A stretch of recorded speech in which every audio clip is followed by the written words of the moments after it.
Beranjak daripada hadis Nabi SAW yang diangkat oleh Syekh Muhammad bin Abu Wahhab rahimahullah, diriwayatkan Abu Daud dengan sanad jayyid dari hadis Abu Hurairah radhiyallahu anhu, bahwasanya Nabi SAW bersabda, syarru ma fir rajuli syuhun hali'un wa jubnun khali'. Hadis ini riwayat Abu Daud. Terjemahannya, sejelek-jelek perkara yang ada pada seseorang adalah kikir yang suka mengeluh dan juga sifat sangat penakut.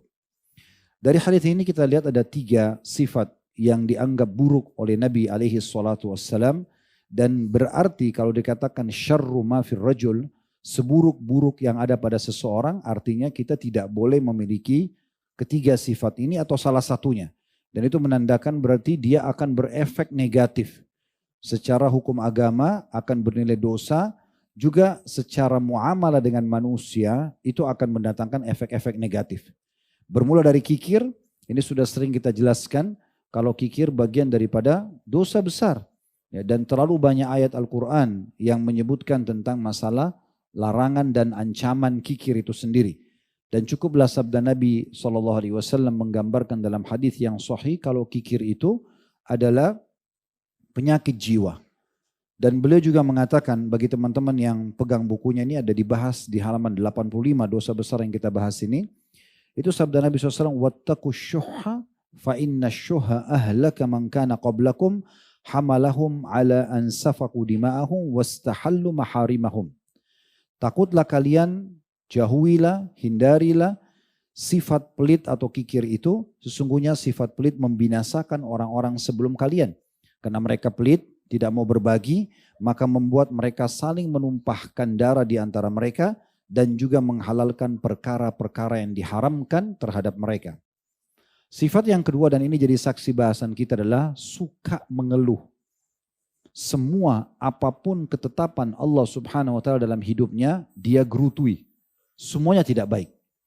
Mau dia sakit, mau dia ada masalah yang sedang dia hadapi, semuanya tidak baik. Dan lebih parah lagi, ada orang nikmat pun digerutui. Kalau kita ketemu orang seperti ini, seringkali kita temukan tidak ada ucapan alhamdulillah dari lisannya. Padahal badannya sehat. Ya, mungkin dia punya pasangan hidup, mungkin dia punya anak, mungkin dia punya pekerjaan, mungkin dia punya pendapatan. Tapi dari awal kita ketemu sampai terakhir, kalau bukan 100% persentase daripada keluhan dia, maka mungkin dominan. Misalnya 90%, 80%, semuanya keluhan. Pasangan hidupnya semuanya buruk, anak-anaknya semuanya buruk, pembantunya, pegawainya, perusahaannya, kendaraannya, pakaiannya, tidak ada sesuatu yang baik. Maka orang seperti ini masuk dalam kategori dosa. Dari satu sisi dia memungkiri nikmat Allah yang sedang Allah berikan kepada dia, padahal sekecil apapun kita wajib untuk mensyukurinya. Wajib, bukan pilihan.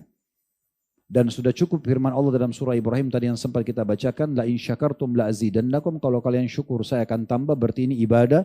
Sisi lainnya, wala in kafartum, kalau kalian tidak syukur, kufur terhadap nikmat, inna adzabi lasyadid, siksa aku sangat pedih. Berarti memungkiri nikmat Allah bagian daripada dosa. Gitu kan? Jadi tidak boleh sama sekali orang memungkiri nikmat tersebut. Nah, jadi di sini kita bisa lihat teman-teman sekalian, orang kalau misalnya diberikan nikmat lalu mengeluh, berarti masuk dalam kategori dosa. Begitu juga mengeluhkan apa yang sedang Allah takdirkan pada dia dan dia keluhkan pada makhluk. Kita batasi di sini keluhan yang dimaksud gerutuhnya dia pada makhluk. Dia seperti sedang mengeluhkan takdir Allah yang Allah ujikan kepada dia pada makhluk. Ini yang masuk dalam bahasan kita. Kalau seseorang diuji oleh Allah SWT dengan penyakit, susahnya misalnya pendapatan hidupnya, apalah masalah-masalah, dia sedang dihina orang, dicaci maki, difitnah, diambil haknya, kemudian dia hanya mengeluh kepada sang pemilik kerajaan yang sebenarnya Allah, itu tidak masalah. Justru itu kebaikan. Tapi kalau dia keluhkan takdir Allah kepada makhluk dan bukan konsultasi, keluh gitu kan. Kenapa saya sakit begini? Kenapa ya pekerjaan saya begini? Kenapa ya saya bangkrut? Kenapa ya orang itu tidak nikah sama saya? Kenapa ya ini dan itu? Dan sudah terjadi. Maka ini seperti dia mengeluhkan ya Allah Subhanahu wa taala kepada makhluk. Dan ini yang menjadi bahasan kita. Penggerutu di sini adalah menggurutui dan mengeluhkan apa yang Allah takdirkan pada dia. Kepada makhluk ya. Ini yang dimaksud dalam hadis tadi. Kemudian teman-teman sekalian ada sifat ketiga adalah sifat penakut disebutkan dalam hadis, tapi kita sedang membahas tentang masalah suka mengeluh ini. Kita coba lihat penjelasan lebih jauh. Ibnu Qayyim rahimahullah menyebutkan satu statement yang baik dalam kitab Al-Fawaid beliau. Kurang lebih terjemahannya, orang yang bodoh adalah orang yang mengeluhkan tentang Allah pada manusia. Ini dikatakan bodoh karena dua kesalahan besar terjadi padanya. Yang pertama, yang dikeluhkan adalah tentang ketetapan Allah. Sakitnya dia, gangguan orang lain dan segala macam. Dia keluhkan, kenapa ini terjadi pada saya? Tapi dia keluhkan pada makhluk. Maka ini dianggap kebodohan. Ini dianggap kebodohan. Sebelum jauh melangkah, supaya lebih jelas ada batasan yang kita ingin targetkan. Kalau pernah dengar nama Sumayyah radhiyallahu anha, ini wanita mulia, wanita yang pertama mati syahid dalam Islam. Istrinya Yasir, ibunya Ammar, yang dikenal dengan keluarga Yasir. Mereka adalah muslimin yang merupakan budaknya Abu Jahal. Sumayyah dibunuh dalam kondisi hamil dengan ditusuk perutnya dengan anak panah atau tombak kecil yang tajam. Yasir dibunuh karena membela istrinya. Lalu Ammar pun disiksa, intinya keluarga Yasir dikenal dengan Alu Yasir. Waktu Nabi SAW lewat di hadapan mereka sedang mereka disiksa di Mekah karena beliau tidak punya kekuatan, beliau cuma mengatakan, Sabran ala Yasir fa inna mau'idakumul jannah. Sabarlah wahai keluarganya Yasir karena janji yang Allah balas dengan susahnya hidup kalian ini, siksaan ini surga. Namun ada satu unik di sini. Waktu Sumayyah sedang disiksa, dan beberapa juga wanita-wanita di Mekah, kita bicara wanita karena memang dinukil riwayat tentang wanita, beberapa muslimah yang sedang disiksa, mereka orang-orang Mekah heran melihat, kok bisa sabar sekali? Sudah berdarah, kepanasan, kelaparan, disiksa, dipukul, ditendang, diinjak, dicaci maki, tapi tetap aja mereka sabar. Hanya diminta keluar dari agamanya Muhammad, nggak mau. Katakan Allah dan Uzza Tuhan, nggak mau. Patung mereka, tetap la ilaha illallah. Sampai ada orang bertanya, apa yang membuat kalian seperti ini? Apa yang membuat kamu, hai Sumayyah, dan juga muslimah pada saat itu di Mekah, apa yang membuat kalian seperti ini? Maka jawabannya sederhana. Mereka mengatakan, Allah lah yang telah membuat kalian melakukan ujian ini pada kami karena ingin menguji iman kami. Jadi Sumayyah di sini dan teman-temannya tidak menyalahkan Allah, padahal mereka lagi disiksa. Tidak menyalahkan juga orang-orang kafir yang sedang menyiksa mereka, tidak. Dia melihat dengan kacamata keimanan, kalau ini terjadi dengan izin Allah, karena Allah ingin menguji saya. Coba tangkap pesannya. Jadi kalau misalnya ada orang suami istri masalah, mungkin istrinya masalah, mungkin suaminya masalah. Allah sedang datangkan dia sebagai penguji buat kita. Allah buat ujian itu datang dari dia. Dari mertua, dari ipar, dari teman, dari tetangga. Memang begitu. Allah SWT uji. Dan Allah mengatakan dalam Al-Quran, atasbirun. Kami jadikan sebagian kalian fitnah, sebagian yang lain, apakah kalian bersabar? Nah tujuannya agar kita menyentuh dari sisi ilmu agama dan juga teori agama dan keimanan, ketakwaannya adalah bagaimana kita bisa menerima apa yang Allah putuskan tersebut dengan terus bersangka baik sama Allah dan minta agar Allah berikan jalan keluar sebagaimana kalau nikmat ada kita menerima sebagai sebuah nikmat. Jadi berimbang antara menerima nikmat dan juga menerima ujian yang sedang datang. Nah ini yang sedang kita bahas. Berarti Islam itu indah sekali teman-teman sekalian. Karena dalam kondisi kita sedang diuji pun kita disuruh untuk bisa menerima itu. Bagaimana kita hadir di situ. Dan di hari-hari sekarang ini teman-teman kita di Gaza menggambarkan itu. Depan rumahnya, depan matanya rumah hancur. Anaknya, cucunya, pasangannya meninggal dunia. Mereka masih bisa mengatakan Alhamdulillah. Ada satu orang tua saya terus mengulang-ulangi cuplikannya. Tapi tidak disebutkan namanya di Gaza. Pada saat ditanya, bagaimana Anda melalui kehidupan sekarang? Dia bilang Alhamdulillah saya masih bisa hidup. Itu sementara dia berdiri depan rumahnya yang rumahnya dibom hancur. Di situ istrinya meninggal, di situ anaknya meninggal, cucunya meninggal. Usaha yang dia buka hancur kena bom. Ditanya, lalu bagaimana pendapat Anda dengan keluarga Anda yang sudah mati? Mereka sudah mati syahid. Allah berikan mereka kebaikan. Coba dengan simpelnya dia menjawab. Plus lagi ditanya, lalu bagaimana Anda hidup sekarang di Gaza? Keluar nggak bisa, kerja di sini nggak bisa. Dia bilang rezeki sudah Allah tentukan. Saya tidak akan meninggal sampai rezeki itu datang. Saya dengan teori agama yang sebatas ilmu saja saya tangkap ini orang sangat paham. Ini orang sangat paham. Beratnya ujian yang datang tapi dia tetap berada di rel keimanannya. Dia nggak berkeluh kesah, dia bisa menerima itu, dia tetap bisa memuji Tuhannya dengan yakin tidak mungkin Ya teman-teman sekalian, rezeki itu, kita meninggal kecuali rezeki itu sampai. Saya dengar satu cuplikan Dr. Sulaiman Rahili Hafidahullah. Beliau menceritakan tentang salah satu ulama, Syekh Atiyah namanya. Syekh Atiyah ini kebetulan waktu saya masih SMA di Madinah, saya juga sempat hadir di majelis beliau, tapi sudah meninggal. Sekarang majelisnya itu tempat duduknya digantikan oleh Syekh Sulaiman. Beliau cerita, Syekh Atiyah pernah menceritakan untuk bahas masalah rezeki, dan itu tersebar ceramah beliau dalam bahasa Arab. Beliau mengatakan, Syekh Atiyah mengatakan, ada satu orang menceritakan pada beliau yang terpercaya, menceritakan bahwasanya ada orang yang berdiri dekat sumur, terjadi di Saudi kisah nyata, tiba-tiba jatuh. Jatuh orang itu dalam sumur, kemudian dia teriak-teriak, tolong keluarkan saya, tapi tidak ada yang keluarkan pada saat itu, sampai ada beberapa orang yang lewat, kemudian melihat, mendengar suara, dikeluarkan dia. Begitu dikeluarkan, orang-orang pada tanya dia, kenapa? Apa ceritanya? Kenapa kamu bisa jatuh? Dia cerita, tadi saya berdiri, saya tiba-tiba jatuh, saya juga tidak tahu kenapa. Lalu kemudian orang-orang yang lewat itu karena kebetulan bawa susu, dikasih dia, minumlah untuk menenangkan diri kamu. Dia minum. Begitu dia minum, meninggal, jatuh. Subhanallah. Dia tanggapi oleh Syekh Atiyah, dikatakan bagaimana seteguk susu itu harus sampai kepada dia, baru dia mati. Begitu luar biasanya gitu.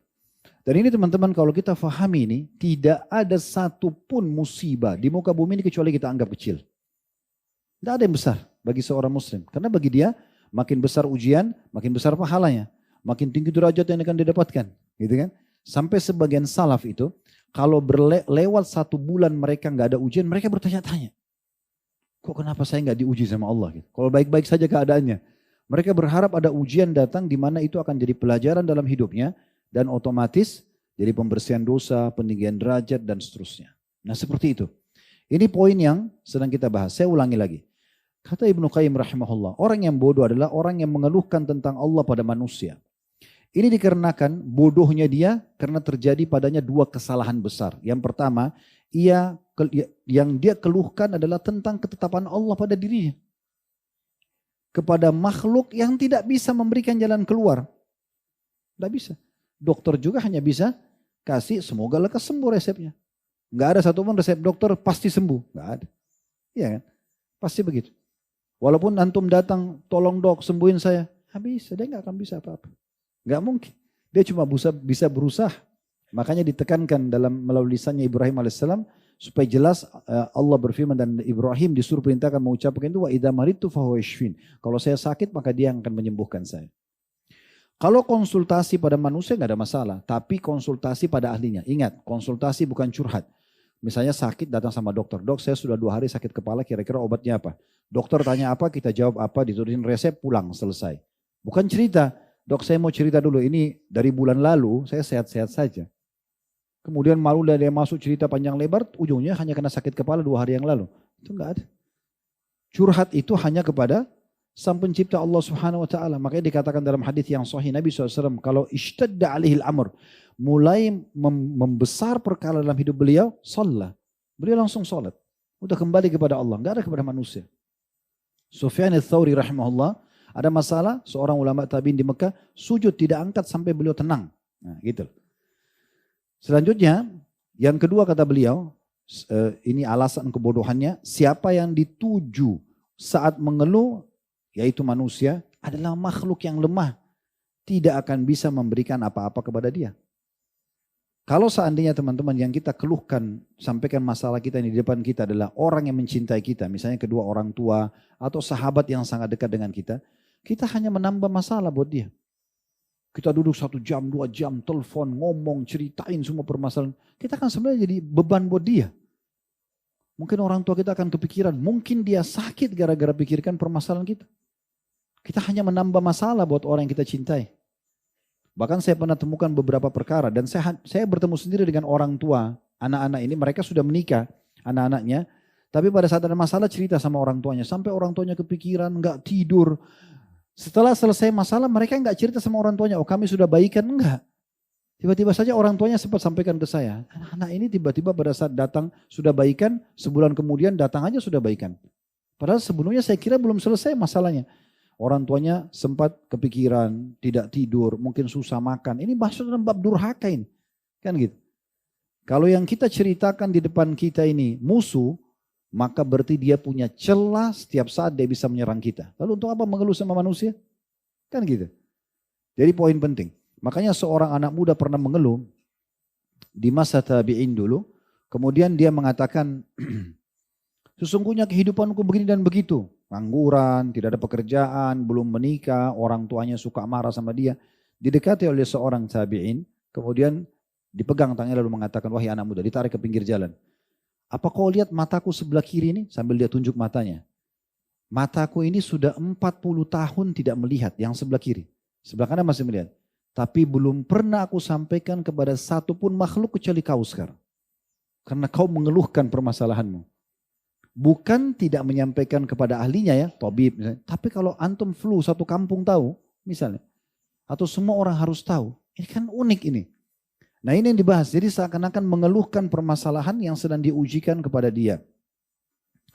Ada seorang salaf ya, pernah mengeluhkan dirinya sambil mengatakan demi Allah kesengsaraanmu ya.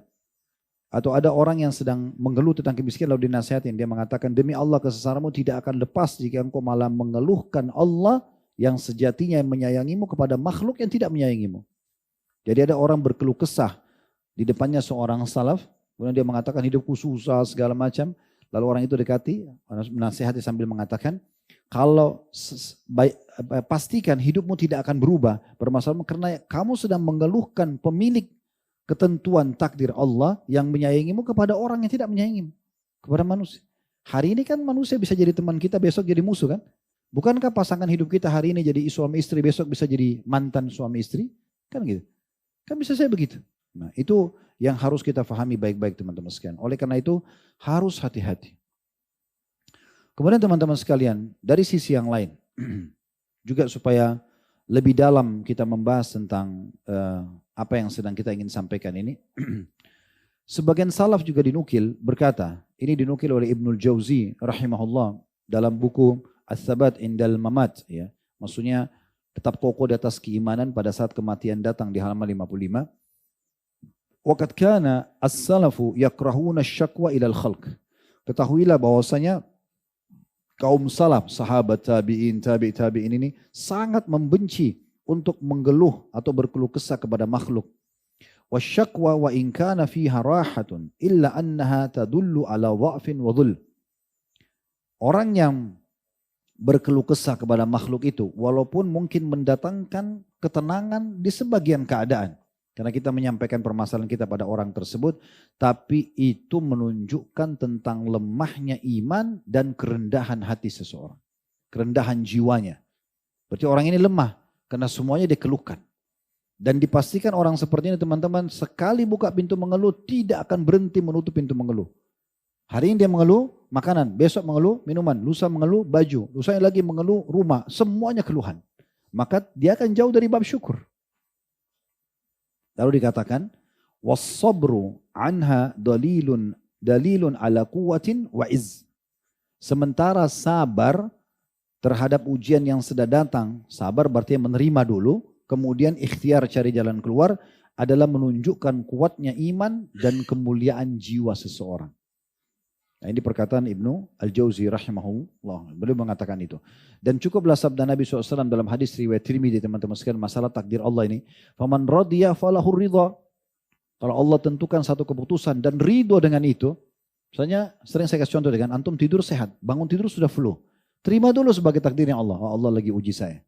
Siapa yang ridho dengan itu, falahu ridha. Dia akan dapat keridhaan Allah. Tinggal dia ikhtiar, cari jalan keluar. Ya. Dia raih pahala dari kesabarannya misalnya. Waman sakhid falahu sakhd. Dan siapa yang murka dengan keputusan Allah, Allah juga akan berikan kemurkahan padanya. Kenapa Allah uji saya begini? Kenapa Allah kasih begini? Dan seterusnya. Maka berarti dia tidak ridho dengan itu. Dia murka dengan keputusan Allah, Allah pun murka dengan dia. Nah ini mutlak sekali. Allah subhanahu wa ta'ala terkadang menjadikan musibah atau ujian yang datang, itu agar kita lebih manja dengan dia. Agar kita lebih dekat dengan dia. Sampai Nabi SAW mengatakan kepada kita nasihat yang sangat baik. Ya.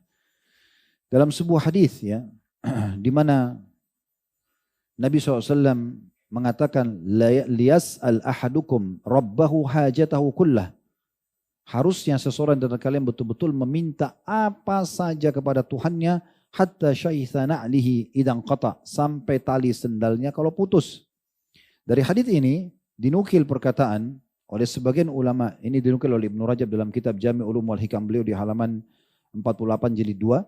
Beliau mengatakan wa kana ba'dus salaf, setelah membaca hadits ini tadi, dan sebagian salaf yas'alullah fi salati kullu hawaijihi, maka dia kullu hawaijahu, maka sebagian salaf meminta dalam solatnya semua hajatnya kepada Allah, hatta milh ajinuhu, sampai garam adonan rotinya, wa ilfu syata, dan makanan daripada dombanya, ya, sampai dia minta itu kepada Tuhannya.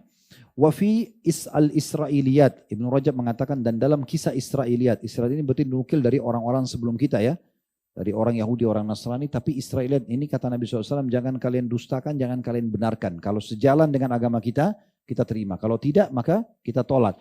Tapi kalau tidak ada, maka kita tidak dustakan. Ya. Maka dinukil kata Ibnu Rajab dalam kisah Israiliyat, anna Musa alaihissalatu wassalam, bahwasanya Musa alaihissalatu wassalam berkata, ya Rabbi, wahai Tuhanku, innahu la ya'ud liyal haja minad dunya fa astahyan as'aluk.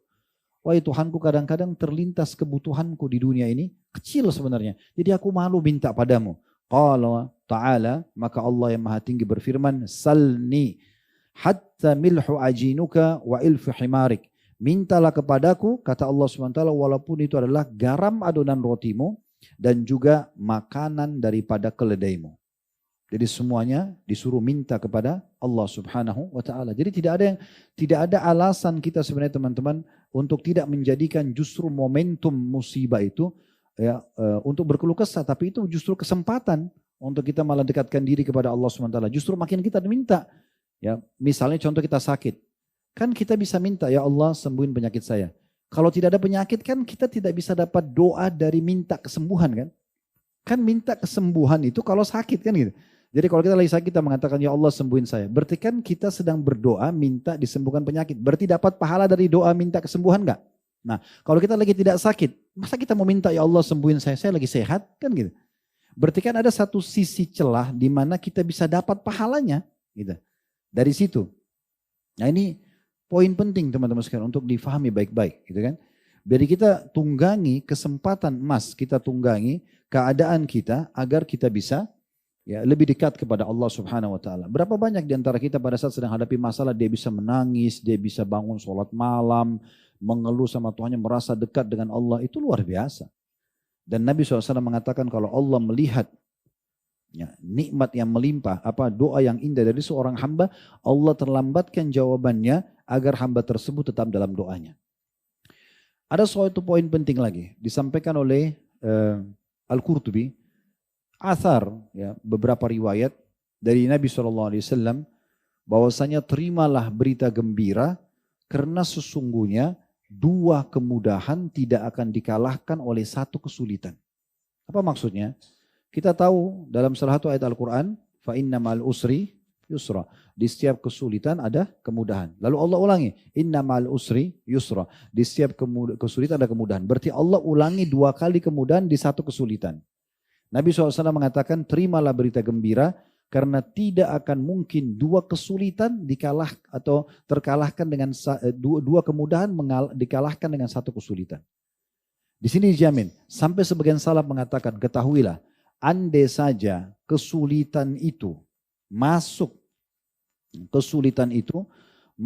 ke dalam satu lubang maka akan masuk bersamanya kemudahan. Cuma tinggal tunggu waktunya saja. Allah menentukan semua punya ajal, itu bukan hanya ajal kematian. Ajal tentang takdir pun itu ada. Misalnya kita sakit nih, ada saatnya sakit itu akan habis nanti waktunya. Di saat sudah mendekati ajalnya penyakit itu, antum akan dapat obat yang cocok, akan sembuh. Kalau belum ajalnya datang, biar kita berobat belum sembuh, karena harus titiknya tiba di sana. Beruntunglah orang yang faham ini, sehingga mereka menikmati prosesnya. Ini luar biasa, ya. Oleh karena itu kita betul-betul harus paham kalau Allah Subhanahu wa taala memberikan kemudahan tidak main-main. Tidak main-main. Ini betul-betul diberikan kemudahan yang sangat luar biasa sehingga Allah menciptakan kita dan Allah masuk ke dalam tanda kutip di sini secara hukum ke alam kita.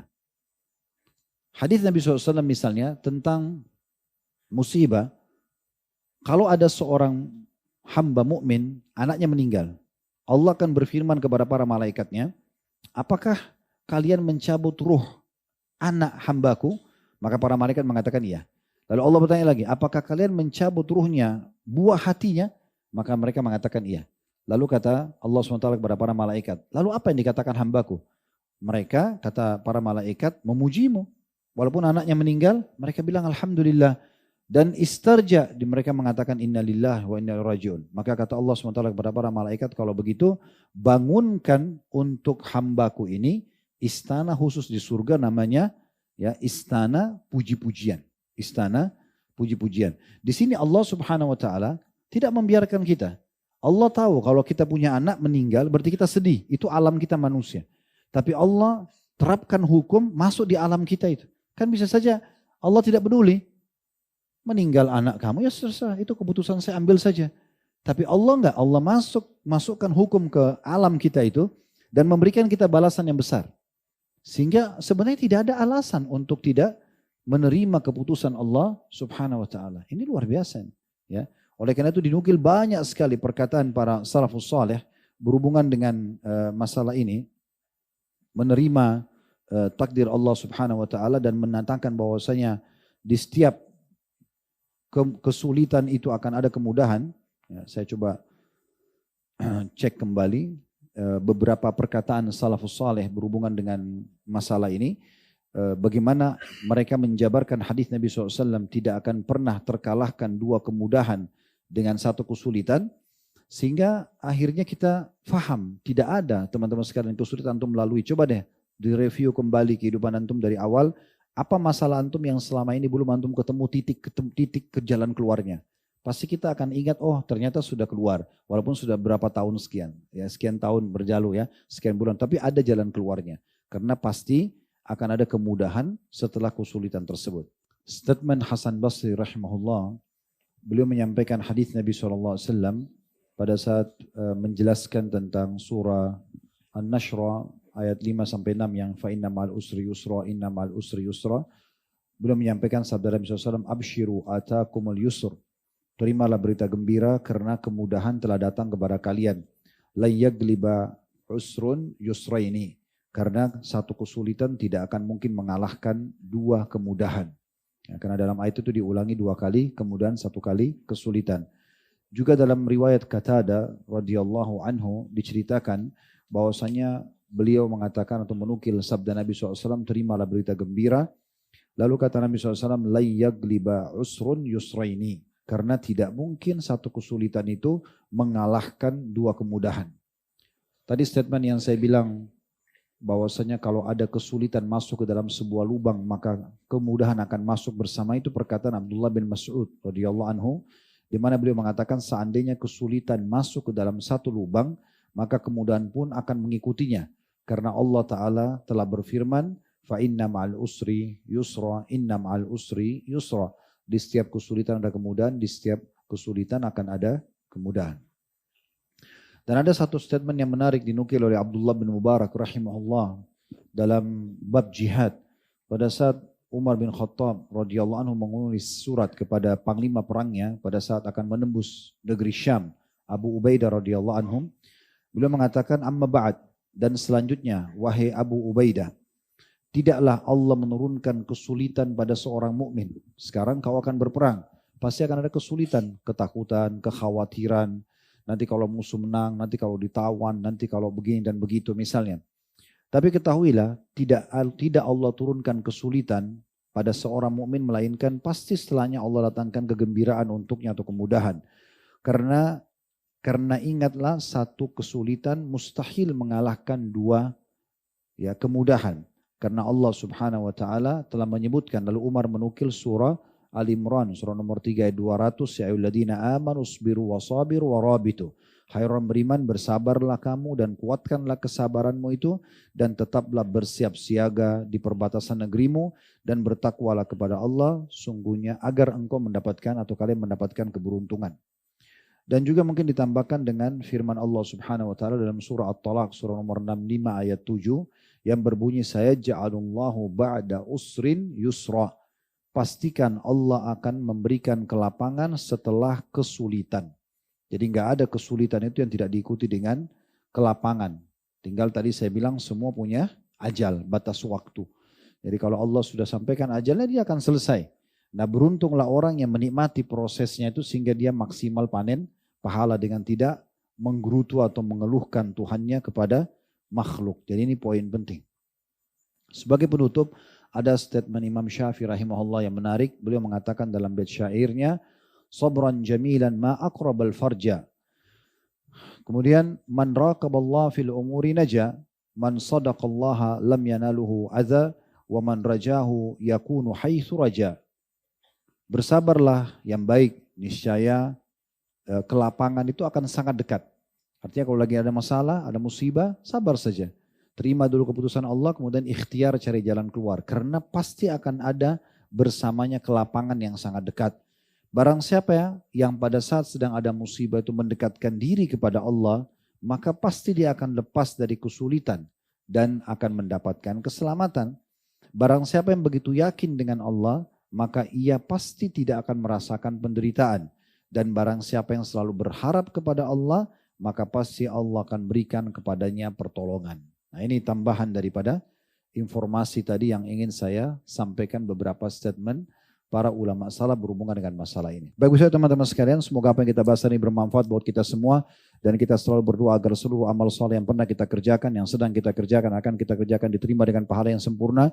Dan semoga seluruh dosa yang pernah kita kerjakan dimaafkan dan diganti oleh Allah SWT dengan kemahamurahannya. Selalu kita doakan agar negara kita menjadi negara yang aman, tentram, damai. Allah jaga persatuan, kesatuan dan kemerdekaan kita. Dan Allah makmurkan serta Allah jadikan negara kita sebagai contoh bagi negara-negara yang lain. Dan Allah tolong saudara-saudara kita yang sedang tertindas dimanapun mereka berada. Di Palestina, di Yaman, di Irak, di Myanmar, di mana saja. Semoga Allah ikhlaskan niat mereka, terima para syuhada mereka, mulakan Islam di tangan mereka dan tangan kita semua, dan semoga Allah ikut sertakan kita bersama mereka di pahala, baik dengan doa, dengan harta, juga dengan jiwa kita, dan semoga Allah satukan kita semua di surga firdausnya tanpa hisab, mana disatukan dalam majlis ilmu yang mulia ini. Allahumma amin. Wa sallallahu ala nabiyina Muhammadin wa alihi wa sahbihi wa sallam, wa akhiru da'wana alhamdulillahi rabbil alamin. Subhanakallahumma bihamdika, asyhadu an la ilaha illa anta astaghfiruka wa atubu ilaik. Wassalamualaikum warahmatullahi wabarakatuh.